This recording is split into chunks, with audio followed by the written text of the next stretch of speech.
दूसरे लोग जो होते हैं अतिकर्मी, जैसे कि इस दिल्ली में बहुत सारे हैं, कारण ये सरकारी नौकरी जो करने निकले तो सुबह के गए हुए रात को 11 बजे तक जब तक नहीं आएंगे तो सोचते ही नहीं कि उन्होंने अफसर को दिखाया कि हम काम करते।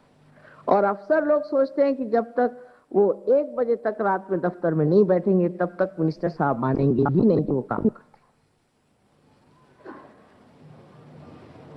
पागल जैसे बिल्कुल काम में लगे रहे, काम में लगे रहे, काम में लगे रहे, और अपनी दूसरी जो इच्छाएं हैं, जिम्मेदारियां हैं, जैसे अपनी बीवी है, बच्चे हैं और पहचान वाले दोस्त आदि हैं, अरे हमारा किसी से मतलब नहीं, हम तो शहीद आदमी, हम तो काम करें। ऐसे लोग मैंने देखा कि 40 साल तक भी जीले तो नसीब समझ लीजिए, पर 45 के बाद कोई नजर नहीं आता।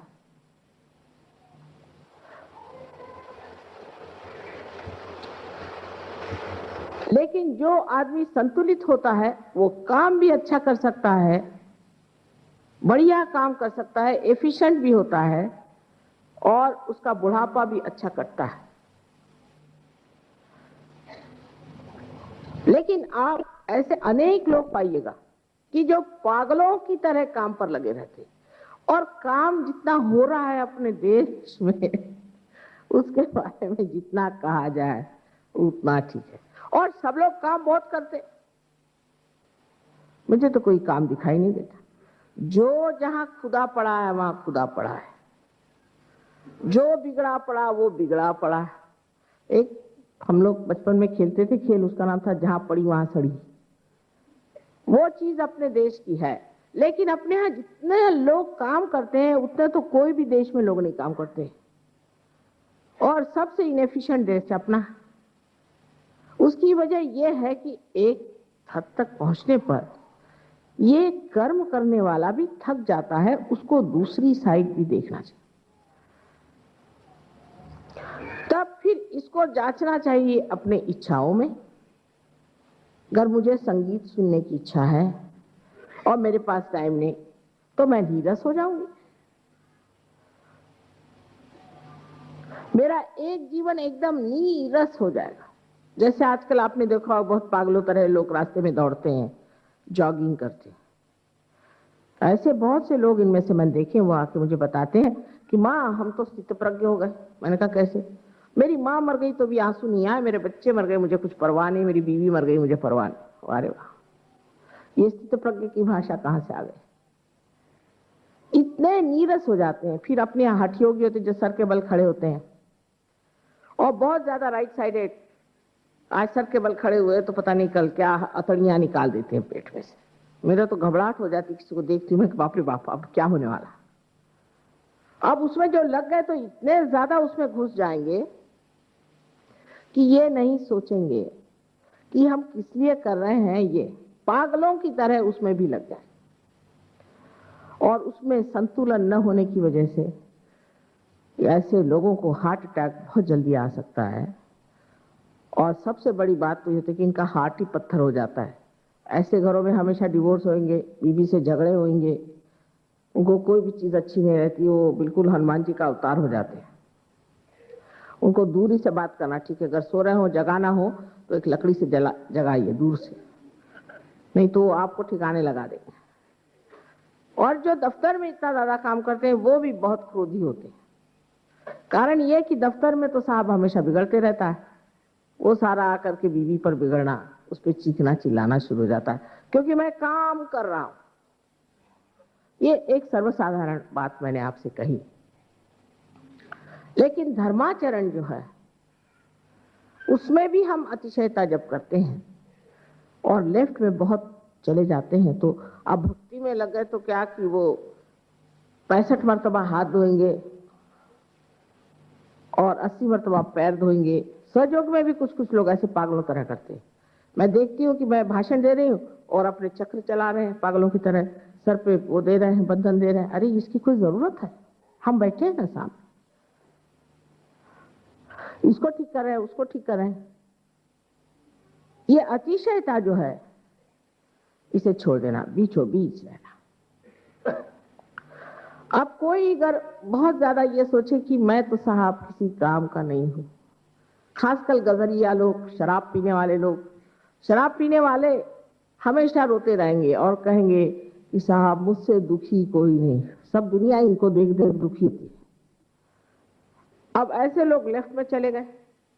ऐसे लोगों को भूत पकड़ लेते हैं, भूत। जो अपने को कहता है मैं बड़ा बुरा हूं, मैंने बुरे काम किए तो सारे बुरे काम वाले आपके खोपड़ी पे आके बैठ जाएंगे।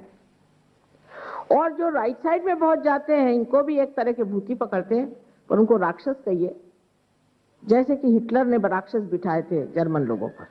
वो राइट साइडेड मूवमेंट कि हमसे बढ़ के कोई नहीं, हम सबसे महान है और हम चाहे सबकी गर्दन काटें। इस तरह से आंखों पे खून चढ़ जाता है, फिर जिसको चाहे उसको मारते फिरते हैं। उनको लगता है ठीक है, हमको मारना ही चाहिए। इस प्रकार के दो तरह के विक्षिप्त लोग अतिशय में आते हैं, और जो अतिशयता अगर ज्यादा हो जाए तो मनुष्य के लिए बड़ी हानिकारक होती है।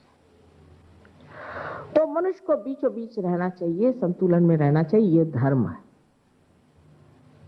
अब इस धर्म का आलंबन क्यों? क्योंकि जो चीज आकाश में उड़ना चाहती है उसमें अगर संतुलन नहीं हो, किसी अगर एरोप्लेन में संतुलन न हो, एक ही उसमें विंग हो, तो वो 2 मिनट में ठिकाने लग जाता है जब उड़ने लगता है। इसलिए जब मनुष्य में संतुलन होता है तो कुंडलिनी बहुत आसानी से उड़ जाती है। हमारे सर में, जैसे मैंने बताया था, कि 2 संस्थाएं हैं जिसे हम मन और अहंकार कहेंगे, लेकिन अंग्रेजी में इसे सुपर ईगो और ईगो कहते हैं। ये दोनों की दोनों जाकर के हमारे सर में इस तरह से एक के ऊपर चढ़ जाती है, तब हमारी तालू जो है एकदम से कैल्सिफाइड हो जाती है। ये दोनों ही चीजें इन 2 प्रकृति में से निकलती है, एक तो जड़ प्रकृति और एक एक्टिव कार्यशील प्रकृति। और ऐसा कहिए आप कि जिसे हम तमोगुणी कहते हैं और एक रजोगुणी। इन दोनों की वजह से ये संस्थाएं तैयार हो जाती हैं, और जब ये एक के ऊपर एक कोई सी भी ज्यादा चढ़ जाती है तो आप समझ सकते हैं कि कुंडलिनी का बाहर निकलना और भी कठिन हो जाता है।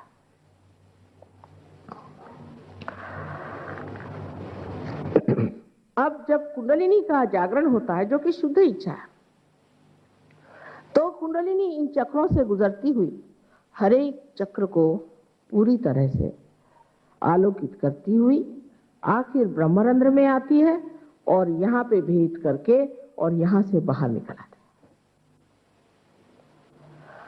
जैसे ही आज्ञा चक्र पे कुंडलिनी जाती है, शुद्धि से शुरू होता है, पर आज्ञा पे पहुंचते ही साथ हमारे ये जो दोनों संस्थाएं हैं अंदर की तरफ खींच जाती है।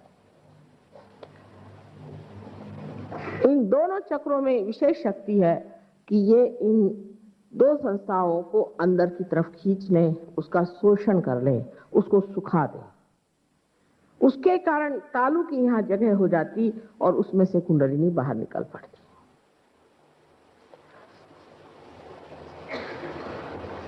अब आत्मा के बारे में हमने सुना है कि आत्मा सच्चिदानंद स्वरूप है। सच्चित और आनंद। अभी भी अहंकार बहुत ज्यादा है यहां बैठा हुआ। सच्चित और आनंद ये आत्मा का स्वरूप माना जाता है। सत्य है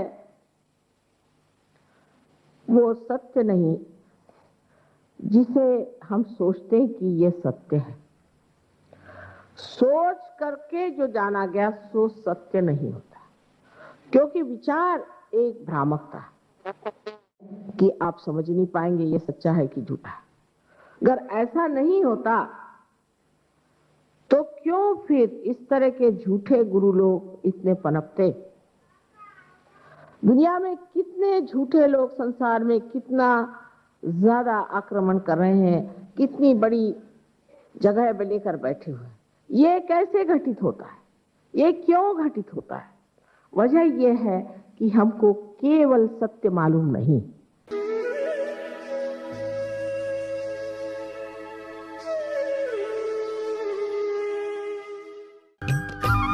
सब्सक्राइब कीजिए कुंडलनी जागरण को और प्रेस कीजिए बेल आइकन को, जिससे कि आपको मिल सके हमारी लेटेस्ट वीडियो सबसे पहले।